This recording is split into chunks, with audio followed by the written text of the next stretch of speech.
So I just want to say, in regards to the racial shooting that just took place, the 3 black people that got killed, don't allow this to put hate in your hearts and minds. This is a divisive tactic. It's more distractions. And yeah, it is serious. It did happen. It's one of those things where if you really watch the news in other countries, in other states, like I do, you'll see that death and murder happens. Cops shoot all type of people all the time. This junk, it happens, you know. So wherever you watch these YouTube videos, whatever city you in when you're watching the news, it's not just in your town. And it's not to say that to justify or to say accept it, but it is one of those things that you kind of do have to accept. You have to understand that this is just something in human nature, this conflict, and it takes shape in different forms. There are people that will hate you because of how you look, your skin. But at the end of the day, hate is hate, man. I don't even look at racism no different than any other form of hate. I really don't. So it's just that's the form of hate. And from a certain perspective, if you could bother somebody just by how you look, imagine how weak-minded they actually are. Plus, racism, surface level hate is childish. It's elementary, Watson. And because it's surface level. And that's a surface level mind. If I hate you, I'll tell you certain intimate things about yourself that you might not even realize I picked up on.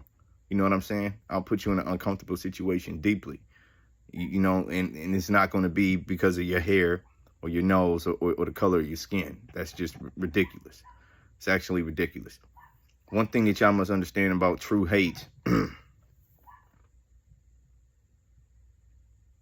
True hate comes with a sophistication and an intelligence, certain form of tact. And racism does not operate within the realm of true hate.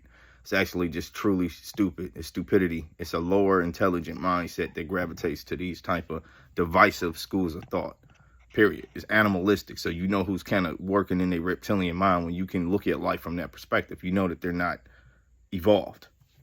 So, and they're NPCs on certain levels. Be aware. Racism is an institution of thought, and it's supported by certain institutions. Just like everything is, politics supported by these same institutions, money, banking, these same institutions, the media, people who control it, these same institutions. All of this is, there's a purpose to this type of thought process, and it was given to you. You wasn't born with this. You was born with the potential to gravitate to it. But they taught you this. Hate is taught and learned. So was this a hate crime? Yes. But do I believe that it's actually a racial hate crime?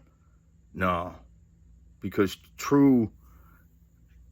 somebody who truly hates somebody, you're not going to do these things that expose your hate that loudly. You're going to operate in the dark and try to get rid of everybody at once. So these are just dumb acts from stupid people based in hate, but it's not racial hate. True racial hate requires a whole different level of evil. And evil is very intelligent and patient. So these people aren't even evil. They're just retarded. They're demonic. They're not evil. They fall short on a certain level. And I want y'all to know that. And I want y'all to see that. That's my perspective. I understand hate to be something a little bit different. When you gotta look into the hearts of men, but you gotta look into your heart. You gotta really understand love and hate. You gotta really understand good and evil. And you gotta go to God for both of them.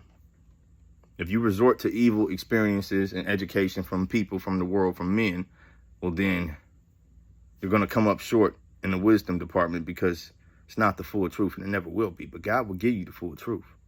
You'll be able to see it.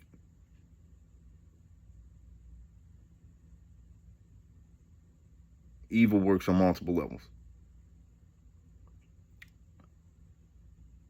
Part of the reason that they show you things like this on TV is so that you can feel fear and hate. Fear is a living organism. I'm starting to speculate. Fear. It's everything. A lot of things are fear-based. Fear is very powerful, and it's used to create separatism, hate, fear. which serves an agenda. You don't use this type of narrative. You don't project these type of images all of the time, everywhere, if you wasn't working towards something else. What's the point of these distractions, and what's the point of training people to think like this? Because you are what you eat, and what you observe is part of your nourishment, period. Ask yourself these questions. Does that even make sense, what they do?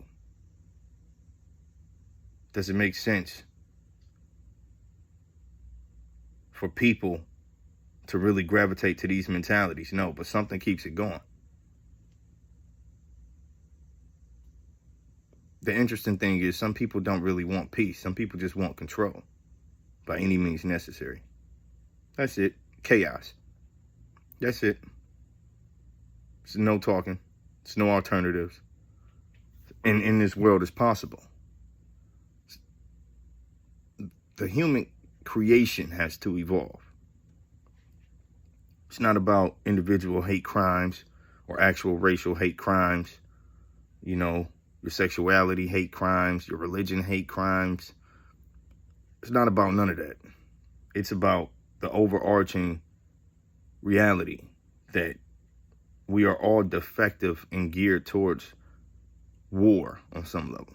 War with ourselves and others on whatever level that takes place, And we have to evolve as a species, not just as individuals. Yes, that's where it starts. But even if you decide to be completely good tomorrow, there's a lot of people in the world that just simply won't choose that. They'll choose to be chaotic. So it's just about diminishing the numbers of evil on this planet and then continuing to make better people. So when you know that, and when you know that this is the long game, you don't gravitate towards hate because certain people do hateful things out here. It's not godly. It's not right. A true testament to you being strong spiritually and mentally is, honestly, as I see it, not being changed by the things that you see and go through. Stay who you are. I'm gone.